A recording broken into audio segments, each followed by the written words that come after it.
You've got your pita bread out of the pantry or out of the refrigerator. This is what we're going to do with it. Next, let's get our fire nice and hot. It's important we get the surface hot, not low.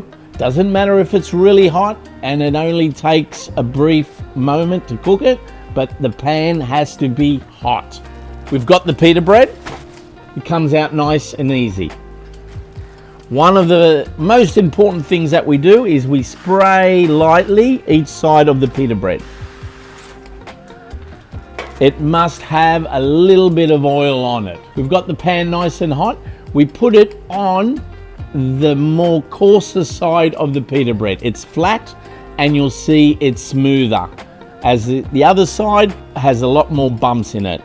It's important that we start with the flat side down first on a hot surface. What I look out for when I'm cooking the pita bread is I get a nice brown char on the pita bread. You got to get it a little bit crunchy. You need to get that heat coming through the pita bread so it starts to get a little bit soft and fluffy.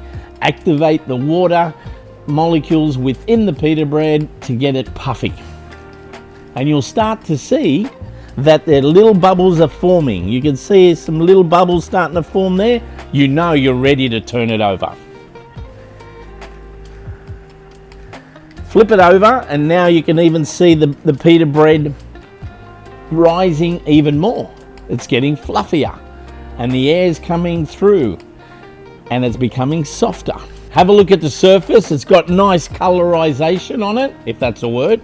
Nice, beautiful golden brown color, and it's all puffy. You see these little bubbles? That's ready to go. Now remember, when you're using this pita bread, the reason why we put it on the flat way first is so we use it with the flat side facing downwards, always.